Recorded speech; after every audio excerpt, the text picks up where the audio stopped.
Hi viewers, இது Banu ஆர்கானிக்கான Tamil channel. நான் உங்கள் பானு. இன்றைக்கி மாடி தோட்டத்தில் நான் பண்ண வேலைகளை உங்கள் கூட ஷேர் பண்ணியிருக்கேன். மல்லிகை பூக்கள் கொஞ்சம் இருந்தது, அதையும் பறிச்சுக்கிட்டேன். ஆல்ரெடி காய்கறி கழிவை அப்படியே நீங்கள் செடி வச்சுருக்கிற தொட்டியில் உரமாக கொடுக்கலாம். நமக்கு கிச்சனில் வேஸ்ட்டாக கிடைக்கக்கூடிய காய்கறி கழிவு எந்த காய்கறி தோலாக இருந்தாலும் பரவாயில்ல, வெங்காயத்தோல், பூண்டுத்தோல், கீரை ஆஞ்சிட்டு அதோட தண்டுகள், பழங்களோட மேல் தோல்கள், அழுகி போன பழங்கள் அப்படின்னு எந்த பழமாக இருந்தாலும் நீங்கள் பழத்தை கூட நீங்கள் காய்கறி கழிவு, பழக்கழிவுன்னு மக்கக்கூடிய ஆர்கானிக்கான கழிவு எதாக இருந்தாலும் தொட்டியில் கொண்டு வந்து அப்படியே நேரடியாக உரமாக கொடுக்கலாம். கண்டிப்பாக முயற்சி பண்ணி பாருங்கள். நான் அந்த மாதிரி தான் கொடுத்துக்கிட்டு இருக்கேன். அதை கொடுத்ததுக்கே எனக்கு எவ்வளவு பூக்கள் பூத்துருக்கு அப்படின்னு பாருங்களேன். காய்கறி கழிவு செலவில்லாத உரம், ஜீரோ காஸ்ட்டில் நம்ம செடிகளுக்கு உரமாக கொடுக்கக்கூடிய ஒரு நல்ல அருமையான உரம்ங்க. ரொம்ப ரொம்ப பட்ஜெட் ஃப்ரெண்ட்லியான உரம். நீங்கள் எப்போவுமே காசு கொடுத்து உரங்கள் வாங்க வேண்டிய அவசியம் உங்களுக்கு இருக்கவே இருக்காது. நான் சொல்கிற மெத்தடில் 2 கைப்பிடி நீங்கள் செடி வச்சுருக்கிற ஒவ்வொரு தொட்டிலையும் பள்ளம் எடுத்து ஒரு கை அளவுக்கு பள்ளம் எடுங்க.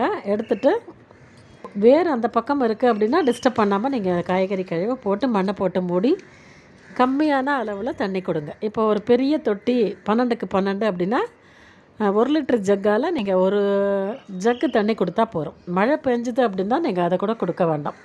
ஆல்ரெடி கம்போஸ்டிங் சார்ந்து நிறைய வீடியோக்கள் போட்டிருக்கேன். பார்க்காத நண்பர்கள் பாருங்கள். இப்போ தான் என்னோடய சேனலை ஃபஸ்ட் டைம் பார்க்குறீங்கன்னா பானு ஆர்கானிக் கார்டன் சேனலை லைக் பண்ணுங்கள், வீடியோவுக்கு ஷேர் போடுங்க, மறக்காமல் சேனலை சப்ஸ்கிரைப் பண்ணிவிடுங்க. ஜாதி பூக்கள், ஜாதி மல்லி செடியிலும் இன்றைக்கி பூக்கள் இருக்குது. இது பூவாக பூத்த பிறகு நீங்கள் பறிக்கலாம். அரும்பாக கூட நீங்கள் பறித்து தண்ணியில் கொஞ்சம் நேரம் போட்டு வச்சுட்டு தொடுத்து வச்சுட்டிங்க அப்படின்னா சூப்பராக அது அழகாக மலர்ந்து வந்துடும்.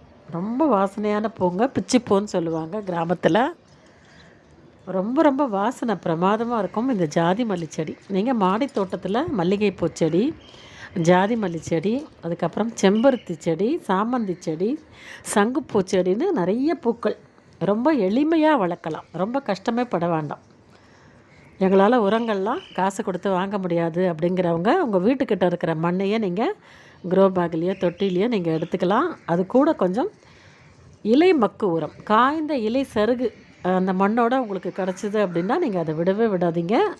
இலை மக்கு உரம் அந்த மண்ணோடு சேர்ந்து அந்த இலையும் மக்கும். அந்த மக்கச்சத்து உள்ள அந்த மரம், அந்த இலை காஞ்ச அந்த தூளோடு சேர்ந்த அந்த மண் பார்த்திங்கன்னா நல்ல செழுமையான உரம். நம்ம செடி வைக்கிறதுக்கு அவ்வளோ சூப்பரான மண் கலவை. நீங்கள் இருக்கிற அந்த வீட்டுக்கு பக்கத்தில் காய்ந்த இலை சருகு கொட்டி மண் இருந்தது அப்படின்னா கண்டிப்பாக அதை எடுத்துக்கோங்க. அது கூட கொஞ்சம் மண்புழு உரம் கிடச்சா சேர்த்துக்கோங்க. நர்சரியில் கேட்டு பாருங்கள். ஆட்டு மாட்டு சாண எரு கிடச்சா கூட நல்லா காஞ்ச பவுடர் ஃபார்மில் இருக்கணும், நல்லா மக்கி இருக்கணும். அப்போ தான் நீங்கள் ஆட்டு மாட்டு சாண எரு நீங்கள் அந்த மண் கலவையோடு சேர்த்துக்கோங்க. இது போதுங்க, ஒரு வருஷத்துக்கு நீங்கள் உரமே கொடுக்க வேண்டாம். இந்த மாதிரி மண் கலவையில் நீங்கள் எல்லா செடியும் வளர்க்கலாம். பூச்செடி, காய்கறி செடின்னு எல்லா செடியும் வளர்க்கலாம். நான் சொல்கிற அந்த காய்கறி கழிவை மட்டும் மாதமோ இல்லை தினமுமோ ஒரு தொட்டி வீதம் நீங்கள் போட்டுக்கிட்டே வாங்க. அன்றைக்கி விதைச்ச வெந்தயம் சூப்பராக முளைச்சி வந்திருக்கு. இது ஆல்ரெடி நான் எடுத்து வச்சுருந்த பழைய வீடியோங்க. வெந்தயம் விதைச்சி காமிச்சிருப்பேன் உங்களுக்கு. அந்த வெந்தய கீரையை தான் இன்றைக்கி திருப்பி அறுவடை பண்ணிக்கிறேன். கீரை பேக்கில் போட்டு வச்சுருந்தேன். நீங்கள் அஞ்சலப்பட்டியில் இருக்கிற வெந்தயம், கொத்தமல்லி பிகினர்ஸாக இருக்கீங்க அப்படின்னா கீரையிலேருந்து ஸ்டார்ட் பண்ணுங்கள்.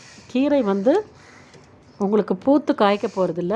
20லேருந்து 25 நாளில் நீங்கள் அறுவடை பண்ணிடலாம். எந்த ரகமாக இருந்தாலும் சரி, அரைக்கீரை, முளைக்கீரை, சிறுகீரை, பாலக்கீரை, பருப்பு கீரைன்னு எந்த கீரையாக இருந்தாலும் விதைச்சதுலேருந்து 25 நாளில் நீங்கள் அறுவடைக்கு தயாராக இருக்கும். மருந்து வாசனை இல்லாத கீரை. இப்போது நம்ம கடையில் கீரை வாங்கினோம் அப்படின்னா அது ஒரு மாதிரி மருந்து வாசனை அடிக்கும். நம்ம ஆர்கானிக்காக நம்ம மாடி தோட்டத்திலே கீரை விளைவிச்சு சாப்பிட்டோம் அப்படின்னா மருந்து வாசனை இல்லாத கீரை, ரொம்ப ரொம்ப சத்தான கீரை. கண்டிப்பாக நீங்கள் பிகினர்ஸ் அப்படின்னா கீரையிலேருந்து ஸ்டார்ட் பண்ணுங்கள். இப்போ கொத்தமல்லி கூட நீங்கள் தாராளமாக விதைக்கலாம். கொத்தமல்லியை நல்லா அந்த சப்பாத்தி கட்டையால் நரடிட்டு ஒரு விதை முழு விதையாக இருக்கும், 2 பாதியாக உடச்சிட்டு லேசாக உருட்டினீங்கன்னா பூரி கட்டையால் 2 பாதியாக உடஞ்சி வந்துடும். அதை கூட நீங்கள் கொத்தமல்லி இந்த மண்கலவையில் தாராளமாக நீங்கள் தூவி விதைச்சி அறுவடை பண்ணலாம். கொத்தமல்லிக்கு மண்கலவை பார்த்திங்கன்னா 40% கொக்கோபீட் அப்படின்னா 40% மண்புழு உரம். இப்போ மண்புழு உரம் உங்களுக்கு கிடைக்கல அப்படின்னா நல்லா மக்கின ஆட்டு மாட்டுச்சாணம் எரு எடுத்துக்கோங்க. இது போதுங்க. கொத்தமல்லி ரொம்ப சூப்பராக வரும். மழை மட்டும் பெய்யக்கூடாது இடையில. ரொம்ப மழை தண்ணி படாத கொஞ்சம் மறைவான இடத்துல வச்சிங்க அப்படின்னா கொத்தமல்லி இந்த சீசனில் சூப்பராக வளர்ந்து வரும்.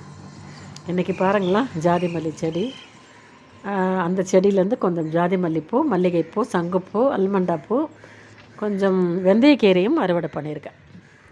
எப்படின்னு கேட்குறீங்களா? ஜீரோ காஸ்ட்டில், எந்த விதமான காசு கொடுத்த உரமும் இந்த செடிக்கு நான் வாங்கி போடலை. அதுக்கே எனக்கு எவ்வளவு அறுவடை கிடைக்குது அப்படின்னு பாருங்கள். எல்லாருமே காய்கறி கழிவை வேஸ்ட் பண்ணாமல் இந்த மாதிரி ஹாப்பியாக கார்டனிங் பண்ணுங்கள். நீங்கள் பொழுதுபோக்காக ஆரம்பித்தாலே பின்னாடி அது கூட நீங்கள் அவ்வளோ இன்வால்வோடு பண்ண ஆரம்பிச்சிருவீங்க. நான் அப்படி தான் முதல்ல 2 தொட்டி 4 தொட்டியில் தான் ஆரம்பித்தேன். ஆரம்பமே வெந்தயத்துலேருந்து தான் ஆரம்பித்தேன். இப்போ பார்த்திங்கன்னா கோவக்காய் கட்டிங், கத்திரிக்காய் செடி, வெண்டைக்காய் செடின்னு எல்லாமே வளர்க்கலாம் ரொம்ப ரொம்ப சுலபமாக. கம்போஸ்டிங் சார்ந்த வீடியோ நெக்ஸ்ட் வீடியோ வந்துக்கிட்டே இருக்குது உங்களுக்காக. நம்ம சேனலோட தொடர்ந்து இணைப்பிலேயே இருங்க. இடையில நிறைய மழை பெஞ்சதுனால என்னால் உங்களுக்கு ரெகுலராக வீடியோ கொடுக்க முடியல. இனிமேல் நான் ரெகுலராக வீடியோ கொடுக்கறதுக்கு கண்டிப்பாக முயற்சி பண்ணுறேன். இன்றைக்கி கோவக்காய் செடியிலேருந்து ஒரு கைப்பிடி அளவுக்கு கோவக்காயும் இருக்குது. அதையும் அறுவடை பண்ணிக்கிட்டேன். இந்த கோவக்காய் வச்சுருக்கிற இந்த செடிக்கு கூட காய்கறி கழிவை அப்படியே பள்ளம் எடுத்து நான் போட்டு காமிச்சேன். தொடர்ந்து அறுவடை எடுத்துக்கிட்டு தான் இருக்கேன். செடியெல்லாம் செத்து போயிடுச்சா, காஞ்சி போயிடுச்சா, பழுத்து போயிடுச்சா பாருங்கள். எந்த விதமான பாதிப்பும் கண்டிப்பாக ஏற்படாது. ஒரு தடவை நான் சொல்கிற மாதிரி நீங்கள் செஞ்சு பாருங்கள். அதுக்கப்புறமா உங்களோட ரிசல்ட் எப்படி இருக்குது அப்படிங்கிறத கமெண்ட் செக்ஷனில் மறக்காமல் பதிவிடுங்க. உங்களுக்கு கம்போஸ்டிங் சார்ந்து என்ன சந்தேகங்கள் இருந்தாலும் நீங்கள் என்கிட்ட கமெண்ட் செக்ஷனில் கேட்கலாம். நான் எப்போ கமெண்ட்டை பார்க்குறேன்னா உடனே உங்களுக்கு நான் ரிப்ளை பண்ணுவேன். இந்த அல்மண்டா செடி பூக்கள், மஞ்சள் கலர் பூக்கள் இருக்கிற இந்த செடி மேலே தான் நான் கோவக்காய் கட்டிங் ஏற்றி விட்டுருக்கேன். இதை பதியம் எப்படி சுலபமாக வைக்கலாம் அப்படிங்கிற வீடியோ கூட நான் எடுத்து வச்சுருக்கேன். அடுத்த வீடியோ கோவக்காய் இந்த தாய் செடியிலேருந்து எப்படி நம்ம கட்டிங் மூலம் நம்ம பதியம் வச்சு பூச்செடி பதியம் வைக்கிற மாதிரி எப்படி பதியம் வச்சு நம்ம வளர்க்கலாம் அப்படிங்கிறதையும் போடுறேன். இந்த காய்க்கிற செடியிலேருந்து நம்ம ஒரு கிளைய பூச்செடி மாதிரி பதியம் வச்சோம் அப்படின்னா அது உடனே காய்க்கும். உங்களுக்கு நிறைய அறுவடையும் கிடைக்கும். ரொம்ப சுலபமாக பதியம் மூலம் இந்த கோவக்காய் கட்டிங்கை நம்ம ப்ராபகேட் பண்ணலாம். நெக்ஸ்ட்டு வீடியோ உங்களுக்கு பதியம் வீடியோ நான் கொடுக்குறேன். இந்த வீடியோ பிடிச்சிருந்தது அப்படின்னா நம்ம பானு ஆர்கானிக் கார்டன் சேனலை லைக் பண்ணுங்கள், வீடியோவை ஷேர் பண்ணிக்கோங்க.